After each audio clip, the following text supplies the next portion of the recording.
ஸ்ரீ பத்ரா ஆன்மீக அன்பர்களுக்கு அம்பாள் காளி உபாசராகிய எம்.கே. பாஞ்சரத்னம் உங்கள் அனைவரையும் அன்புடன் இந்த நிகழ்ச்சிக்கு வரவேற்கிறேன். இந்த நிகழ்ச்சியை நீங்கள் கண்டிப்பாக விரும்பி பார்ப்பீர்கள் என்ற நம்பிக்கையுடனும் உங்களுடைய துக்கங்கள், சோகங்கள், அனைத்து விதமான பாதிப்புகளும் விலகி நன்மை பெற வேண்டும் என்பதற்காகவே இந்த சேனலில் சில முக்கிய பதிவுகளை உங்களுக்கு தெரிவிக்கிறேன். நமது சேனலில் தொடர்ந்து சொல்லக்கூடிய நிகழ்வுகளை நீங்கள் பார்க்க வேண்டுமாயின் சப்ஸ்கிரிப்ஷன் பட்டனை நீங்கள் செய்து அதில் கொடுக்கப்பட்ட மணியை அழுத்தி நமக்கு பதிவிடக்கூடிய நிகழ்ச்சிகளை நீங்கள் கண்டிப்பாக பார்த்து பயன்பெற வேண்டும். இன்றைய நம்முடைய தலைப்பு என்னவென்றால், எந்த ஓரைகளில் என்ன செய்தால் எந்த நன்மை நமக்கு கிடைக்கும். அதாவது ஓரைகளும் அதன் மூலம் கிடைக்கும் நற்பலன்களும். இப்போ உங்களுக்கு தெரியாது ஒன்றும் கிடையாது. ஜாதக கட்டத்துல 12 ராசிகள், அந்த ராசிக்குள் அடக்கம் 27 நட்சத்திரங்கள், அந்த 27 நட்சத்திரங்களுக்கு அதிபதி ஆக இருக்கக்கூடியவர்கள் 7 கிரகங்களும் மற்றும் சாயா கிரகங்களாகிய ராகு, கேதுவும். சில பேர் ஒரு சந்தேகம் வரும், ராசியை வைத்துக்கொண்டு ஓரை, லக்னத்தை வைத்துக்கொண்டு ஓரை. ஒருவர் மேஷ ராசியாக இருப்பார், லக்னம் துலாமாக இருக்கும். ஒரு பகுதி, அல்லது மேஷ ராசி மேஷ லக்னமாவே இருப்பார். அடுத்தது, ஒருவர் மதியம் 12 மணிக்குள் பிறந்திருப்பார், அல்லது 12 மணிக்கு மேல் பிறந்திருப்பார்.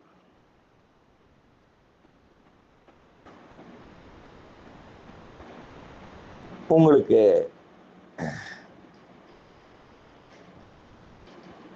அட்டவணைப்படி AM PM காலை 12 மணி நடுஜாமத்திலிருந்து வரக்கூடியது AM, மீண்டும் அது 12 மணியை தாண்டும் போது PM ஆக மாறுகிறது. இப்பொழுது எல்லாரும் சொல்லுவாங்க, இந்த ஓரையெல்லாம் சுப ஓரை, இந்த ஓரையில இதை செய்யுங்க, கண்டிப்பாக நீங்க வெற்றி பெறுவீர்கள்.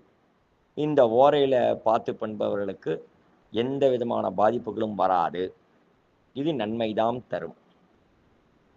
இது பொது விதி. ஒருவருக்கு மேஷ லக்னமாகவோ ராசியாக இருந்து செவ்வாய் நீச்சமாக இருந்தால்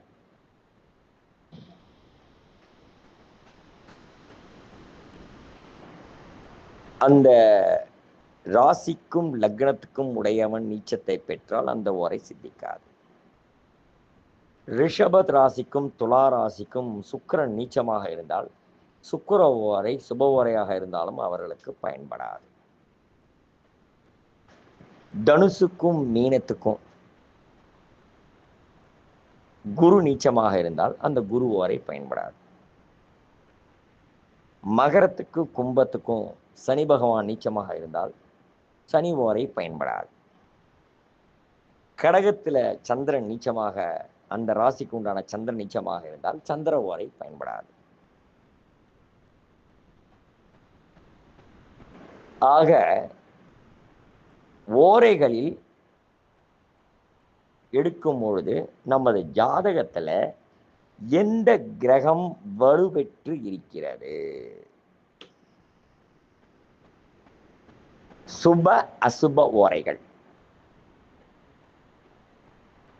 அப்போ உங்களுக்கு சுபம் தரக்கூடிய கிரகம் எது, அதுதான் நீங்க ஜாதகத்துல பார்க்கணும். அப்போ நீங்க கேட்கலாம், லக்னாதிபதி ராசி அதிபதி. லக்னம் என்பது உயிர், ராசி என்பது உடல். ஏன்னா சந்திரனுக்கு வளர்பெரியும் தேய்பெரியும் உண்டு. பிறந்த உடனே ஒரு நாள் 2 நாள் எரிண்டே போகும் வயது, அது சந்திரன். அதே வயது ஏறிடே வந்து வளர்ச்சி வரும்போது அப்படி பெண்டாகும் போது மறுபடியும் தேய்மானத்தை கொண்டு விடும். அதான் வளர்பெரியும் தேய்பெரியும் கொண்டது சந்திரன். இப்போ ராசி கட்டத்தை மட்டும் பார்த்தால் போதுமா? அம்சம் வேண்டாம், ராசி கட்டத்திலேயே நீங்கள் பார்த்தால் போதும். துலாம் ராசிக்கு சுக்கிர ஓரை நன்மை பயக்கும். சரி, அதே அவருக்கு குரு யோகமாக இருந்தால், சுக்கிரனும் குருவுக்கும் உங்களுக்கு தெரியும், துலாம் ராசிக்கு சுக்கிர பகவான் ஒரு நல்ல நிலையில் இருந்தாலும் குரு வந்து உச்சத்தில் இருக்கக்கூடாது, இருந்தால் அந்த பலன் கிடைக்காது, சுக்கிரனுடைய பலன் கிடைக்காது. அப்போ என்ன செய்யணும்?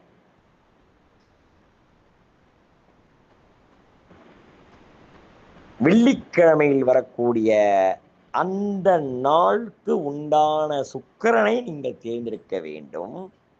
அதே நேரத்தில் அவர்கள் வளர்பிறையாக இருந்தால், பௌர்ணமிக்கு அமாவாசையை தாண்டி பிறந்தவர்களாக இருந்தால் யோகம் தரும்.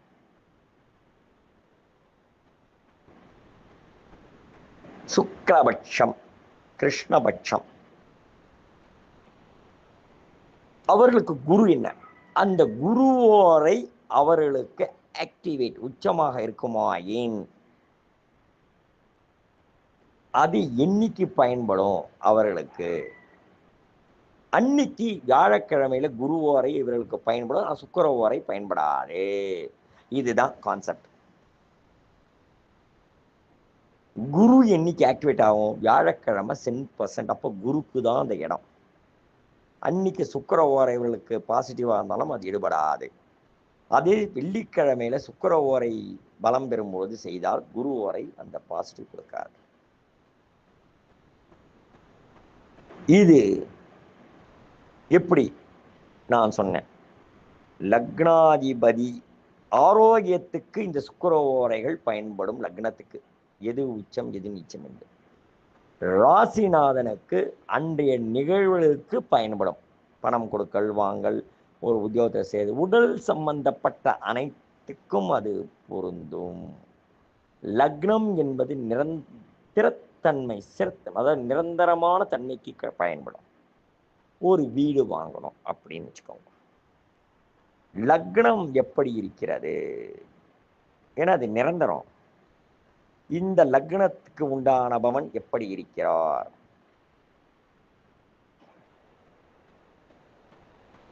மேஷத்துல செவ்வாய், மேஷமும் விருச்சிகம் 8ஆம் பலம் பொருங்கி இருக்கிறார் அப்படின்னா அது பாசிட்டிவ். அந்த ஓர அசுப ஓர கிடையாது. அவர்களுக்கு செவ்வாய் வந்து நல்ல இடத்துல நிற்கிறார்.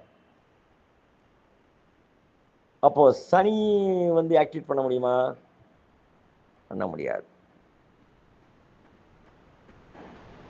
சுக்கிரன் ஆக்டிவேட் பண்ண முடியுமா? மேஷத்துக்கு சூரியன் ஆக்டிவேட் பண்ண முடியுமா? பண்ண முடியாது.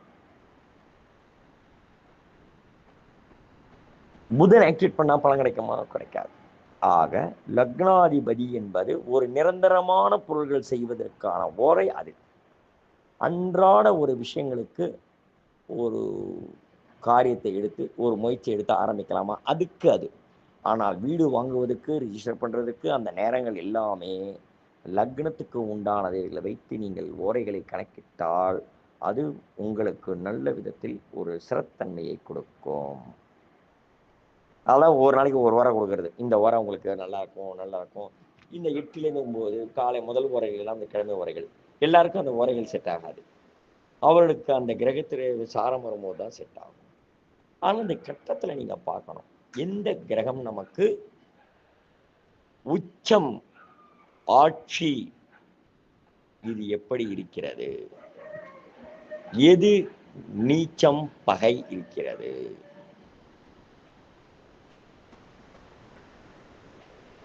சமம் எது இருக்கிறது?